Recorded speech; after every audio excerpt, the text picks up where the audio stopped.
എല്ലാവർക്കും ലിഷ റെസിപ്പീസിലേക്ക് സ്വാഗതം. ഇന്ന് നമ്മുടെ ക്രിസ്മസ് സീരീസിൻ്റെ 6th എപ്പിസോഡാണ്. ആദ്യമായിട്ടാണ് എൻ്റെ ചാനൽ കാണുന്നതെങ്കിൽ സബ്സ്ക്രൈബ് ചെയ്യാനും ലൈക്ക് ചെയ്യാനും മറക്കരുത്. തൊട്ടടുത്തുള്ള ബെല്ലൈക്കനിൽ കൂടി പ്രസ് ചെയ്യണം. എങ്കിൽ മാത്രമേ ഞാൻ ഇടുന്ന വീഡിയോസിൻ്റെ നോട്ടിഫിക്കേഷൻ നിങ്ങൾക്ക് ലഭിക്കുകയുള്ളൂ. ഞാൻ ഇന്നിവിടെ ബീഫ് ബിരിയാണിയാണ് ഉണ്ടാക്കുന്നത്. ഇതിനായിട്ട് ഞാൻ 1 കിലോ ബീഫാണ് എടുത്തിരിക്കുന്നത്. അത് നന്നായിട്ട് കഴുകി വൃത്തിയാക്കി നമുക്കൊന്ന് വേവിച്ചെടുക്കാം. ഞാനിത് കുക്കറിലാണ് വേവിച്ചെടുക്കുന്നത്. അതിനായിട്ട് മസാലകൾ ചേർത്തിട്ടാണ് ഞാൻ ഇത് വേവിച്ചെടുക്കുന്നത്. അതിനാവശ്യമായ മസാലകൾ: ginger garlic paste 1 teaspoon, 1/4 teaspoon മഞ്ഞൾപ്പൊടി, 1 ടീസ്പൂൺ മുളക് പൊടി, 1 ടീസ്പൂൺ മല്ലിപ്പൊടി, 1/4 ടീസ്പൂൺ ബീഫ് മസാല, ആവശ്യത്തിന് ഉപ്പ്, പിന്നെ ടേസ്റ്റിന് കുറച്ച് മല്ലിയിലയും ഞാനിവിടെ ചേർക്കുന്നുണ്ട്. ബീഫ് മസാല ഇല്ലെങ്കിൽ മീറ്റ് മസാല ആയാലും ചേർത്താൽ മതി. കൈ യൂസ് ചെയ്ത് പൊടികളെല്ലാം നന്നായിട്ട് തിരുമ്മി പിടിപ്പിച്ചതിന് ശേഷം ഒരു 30 മിനിറ്റ് മാറ്റി വയ്ക്കുക. അതിന് ശേഷം വേണം വേവിച്ചെടുക്കാൻ. ഇത് വേവിക്കുമ്പോൾ വെള്ളമൊന്നും കൂടുതലായിട്ട് ചേർക്കേണ്ട കാര്യമില്ല. കാരണം ബീഫിൽ നിന്ന് വെള്ളം ഇറങ്ങിക്കോളും. പിന്നെ നമുക്ക് എന്തെങ്കിലും വെള്ളം പോരായ്ക ഉണ്ടെന്ന് തോന്നുവാണെങ്കിൽ ഒരു 2 ടേബിൾ സ്പൂൺ വെള്ളം ഒഴിച്ചു കൊടുക്കേണ്ട ആവശ്യമുള്ളൂ. ഒരുപാട് വെള്ളം കൂടിപ്പോയാലും നമുക്ക് അതിൻ്റെ കറക്റ്റ് ടേസ്റ്റ് കിട്ടുകയില്ല.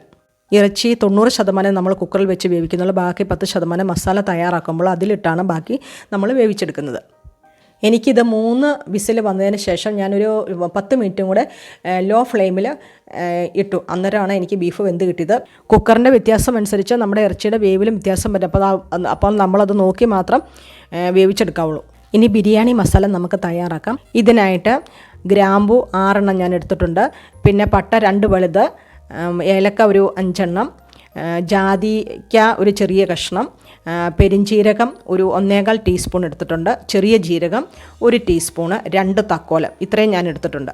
ഇത് നമുക്കൊന്ന് ഡ്രൈ റോസ്റ്റ് ചെയ്തെടുക്കാം. ഇത് തണുത്തതിന് ശേഷം മിക്സിയുടെ ബൗളിലിട്ട് നമുക്കൊന്ന് പൊടിച്ചെടുക്കാം. ഇനി നമുക്ക് ബീഫിന് ആവശ്യമായ ഗ്രേവി അല്ലെങ്കിൽ മസാല നമുക്ക് തയ്യാറാക്കാം. അതിനായിട്ട് സ്റ്റവിലൊരു പാൻ വെച്ച് ചൂടായി വരുമ്പോഴേക്കും ഓയിൽ അല്ലെങ്കിൽ ഗീ ഒഴിച്ചു കൊടുക്കുക. ഞാനിവിടെ 2 ടേബിൾ സ്പൂൺ വെജിറ്റബിൾ ഓയിലാണ് ഒഴിച്ചിരിക്കുന്നത്. അതിലേക്ക് 2 table spoon ginger garlic paste ആദ്യമായിട്ട് വഴറ്റിയെടുക്കുക.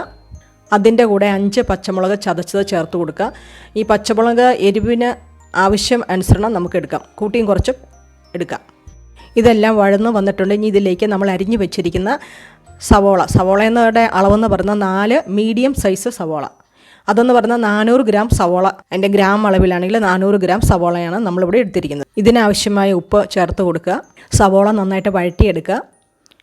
എല്ലാം നന്നായിട്ട് വഴന്ന് വന്നതിന് ശേഷം നമ്മൾ ഇതിലേക്ക് ഒരു 300 ഗ്രാം ടൊമാറ്റോ, അതായത് 3 വലിയ ടൊമാറ്റോ അരിഞ്ഞത് ചേർത്ത് കൊടുക്കുക. അപ്പോൾ ഈ മസാലയുടെ അളവെന്ന് പറയുന്നത് 400 ഗ്രാം സവോളയും 300 ഗ്രാം ടൊമാറ്റോയാണ് നമ്മൾ 1 കിലോ ബീഫിന് വേണ്ടത്. അതായത് 4 മീഡിയം സൈസ് സവോളയും 3 വലിയ ടൊമാറ്റോയും. ഇനി ഇതിലേക്ക് ആവശ്യമായ പൊടികൾ ചേർത്ത് കൊടുക്കാം. ഒരു 1/2 ടീസ്പൂൺ മഞ്ഞൾപ്പൊടി, 1 ടീസ്പൂൺ മല്ലിപ്പൊടി. 1 ടീസ്പൂൺ മല്ലിപ്പൊടി നമ്മൾ നേരത്തെ ബീഫിൽ ചേർത്ത് വേവിച്ചിട്ടുണ്ടായിരുന്നു. അതുകൂടാതെ ഇപ്പോൾ നമ്മൾ 1 ടീസ്പൂൺ മല്ലിപ്പൊടിയും കൂടെ ചേർക്കുകയാണ്. ഇത് മൂത്ത് വരുമ്പോഴേക്കും ഒരു 1/4 ടീസ്പൂൺ ബീഫ് മസാല അല്ലെങ്കിൽ മീറ്റ് മസാല ചേർത്ത് കൊടുക്കാം. 1 ടീസ്പൂൺ കുരുമുളക് പൊടി ചേർത്ത് കൊടുക്കാം.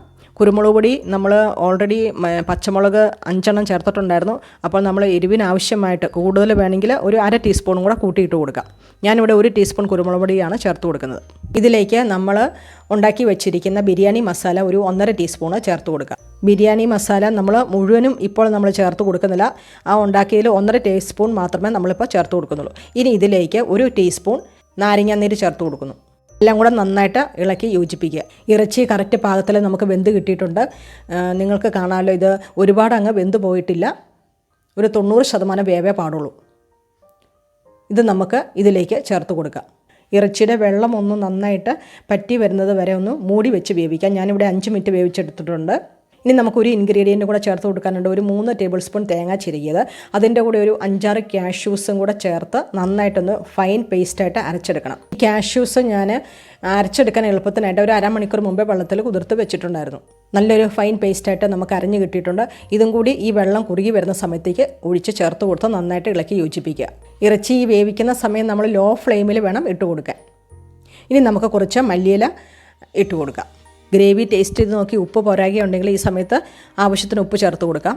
ഇനി നമ്മൾ ബിരിയാണിക്ക് ആവശ്യമായ അരി വേവിച്ചെടുക്കുകയാണ്. ഞാനിവിടെ ബസ്മതി റൈസാണ് എടുത്തിരിക്കുന്നത്. 4 കപ്പ് ബസ്മതി റൈസ്, മെഷർമെൻറ്റ് കപ്പിന് 4 കപ്പ് ബസ്മതി റൈസാണ് ഞാൻ എടുത്തിരിക്കുന്നത്. അതായത് 1 കിലോ ബസ്മതി റൈസ്.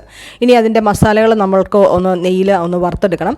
അതിനായിട്ട് 2 ടേബിൾ സ്പൂൺ നെയ്യ് ഒഴിക്കുക. വെജിറ്റബിൾ ഓയിൽ വേണ്ടവർക്ക് അത് ചേർക്കാം. നെയ്യുടെ ടേസ്റ്റ് ഇഷ്ടമല്ല അങ്ങനെയുള്ളവർക്ക് വെജിറ്റബിൾ ഓയിൽ ചേർക്കാം. അതിലേക്ക് നമ്മൾ 2 കറുവാപ്പട്ട, ഗ്രാമ്പു, ഏലക്ക ഇത്രയും ചേർത്ത് അത് ആ മസാലകൾ ആദ്യമേ ഒന്ന് വറുത്തെടുക്കുക. അതിലേക്ക് നമ്മൾ എടുത്തു വെച്ചിരിക്കുക, അതായത് കഴുകി വൃത്തിയാക്കി വെള്ളം വാർന്ന് ഇരിക്കുന്ന ആ അരി നമ്മൾ ചേർത്ത് കൊടുക്കുന്നു. അത് നന്നായിട്ട് ഒരു ഹൈ ഫ്ലെയിമിലിട്ട് 1 മിനിറ്റ് ഒന്ന് റോസ്റ്റ് ചെയ്തെടുക്കുന്നു. നമ്മളിനി വെള്ളം ഒഴിക്കുകയാണ്, അതായത് നമ്മളുടെ അളവ് അരിയുടെ ഇരട്ടി വെള്ളം വേണം നമ്മൾ ചേർക്കാൻ. ഇപ്പം ഞാൻ 4 കപ്പ് അരിയാണ് എടുത്തിരിക്കുന്നത്, അതുകൊണ്ട് 8 കപ്പ് വെള്ളം ഞാൻ എടുത്തിട്ടുണ്ട്. ഇതിലേക്ക് ആവശ്യത്തിന് ഉപ്പിടുക, 2 ടേബിൾ സ്പൂൺ വെജിറ്റബിൾ ഓയിലും ചേർത്ത് കൊടുക്കുക. വെള്ളം നന്നായിട്ട് തിളച്ച് വന്നതിന് ശേഷം നമ്മൾ അരി ചേർത്ത് കൊടുക്കുന്നു. ഈ സമയത്ത് സ്റ്റൗ നല്ല ഹൈ ഫ്ലെയിമിലായിരിക്കണം. ഇനി നമ്മൾ തുറന്നു വെച്ച് തന്നെയാണ് ഈ സമയത്ത് നമ്മൾ വേവിക്കുന്നത്.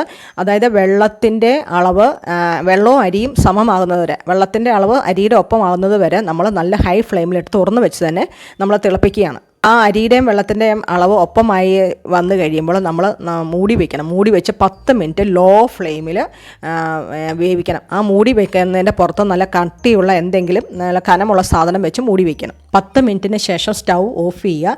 20 മിനിറ്റ് വെയിറ്റ് മാറ്റാതെ തന്നെ മൂടി വയ്ക്കുക. അതിനുശേഷം ഒരു ഫോർക്ക് കൊണ്ട് പതുക്കെ ഇളക്കുക. നമ്മുടെ അരി പാകത്തിന് വെന്തിട്ടുണ്ട്. ടോട്ടൽ 30 മിനിറ്റ് എടുത്തു നമുക്ക് അരി വെന്ത് കിട്ടാൻ. ഇനി നമുക്ക് ബിരിയാണി ദം ചെയ്തെടുക്കാം.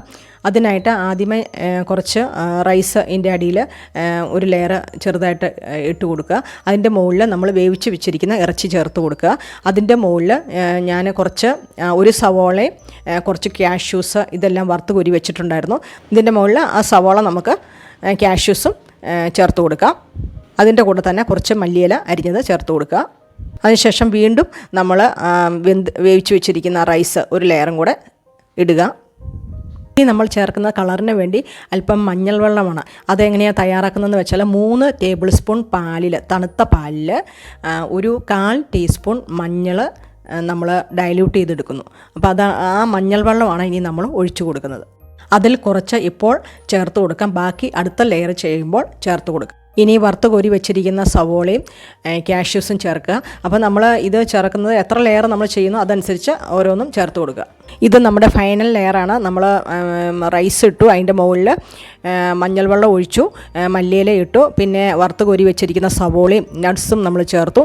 ഇനി അതിൻ്റെ മുകളിൽ നമ്മൾ ചെയ്യുന്നത്, നമുക്ക് കുറച്ച് ബാക്കി ഒരു 1.5 ടീസ്പൂണോളം ബിരിയാണി മസാല ഉണ്ടായിരുന്നു, അത് നമ്മൾ ഈ സമയത്ത് ചേർത്ത് കൊടുക്കുകയാണ്.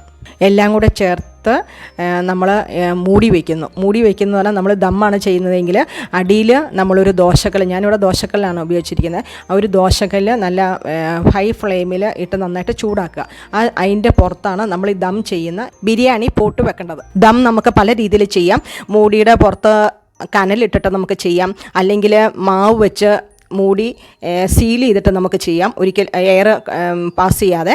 അതല്ലെങ്കിൽ നമുക്ക് അലുമിനിയം ഫോയിൽ പേപ്പർ വെച്ച് കവർ ചെയ്തിട്ട് ചെയ്യാം. ഞാനിവിടെ അലുമിനിയം ഫോയിൽ പേപ്പർ വെച്ച് കവർ ചെയ്തിട്ടാണ് ചെയ്തിരിക്കുന്നത്. 8 മിനിറ്റ് കൊണ്ട് എനിക്ക് ദം റെഡിയായി കിട്ടി. അതായത് അതിൻ്റെ ആ ഗ്രേവിയുടെ ആ വെള്ളമൊക്കെ ഒന്ന് ഇറങ്ങി അതിനുള്ള ആ താമസമേ നമുക്ക് വേണ്ടുള്ളൂ. അത് ഈ സമയത്ത് നമ്മൾ ദം ചെയ്യുമ്പോൾ ലോ ഫ്ലെയിമിൽ വേണം നമ്മൾ ഇടാനായിട്ട്. ഇവിടെ ബീഫ് ബിരിയാണി റെഡി ആയിട്ടുണ്ട്. അതിൻ്റെ കൂടെ തൈരും സവോളയും ചേർത്തൊരു സിമ്പിൾ സലാഡാണ് ഞാൻ ചെയ്തിരിക്കുന്നത്. അതിൻ്റെ കൂടെ ജീരകവെള്ളവും വെച്ചിട്ടുണ്ട്. ഈ ജീരകവെള്ളം നമ്മൾ ബിരിയാണിയൊക്കെ കഴിച്ചതിന് ശേഷം നമ്മൾ കുടിക്കുന്നത് വളരെ നല്ലതാണ്, നമ്മുടെ ദഹനത്തിന് ഒരുപാട് സഹായിക്കും. എല്ലാവർക്കും ഇഷ്ടമായി എന്ന് കരുതുന്നു. എല്ലാവരും ലൈക്ക് ചെയ്യുക, ഷെയർ ചെയ്യുക, സബ്സ്ക്രൈബ് ചെയ്യുക. തൊട്ടടുത്തുള്ള ബെല്ലൈക്കണിൽ കൂടി പ്രസ് ചെയ്യണം. എങ്കിൽ മാത്രമേ ഞാനിടുന്ന വീഡിയോസിൻ്റെ നോട്ടിഫിക്കേഷൻ നിങ്ങൾക്ക് ലഭിക്കുകയുള്ളൂ. എന്തെങ്കിലും ഡൗട്ട്സ് ഉണ്ടെങ്കിൽ താഴെ കമൻറ്റ് ബോക്സിൽ അറിയിക്കുക. എല്ലാവർക്കും നന്ദി.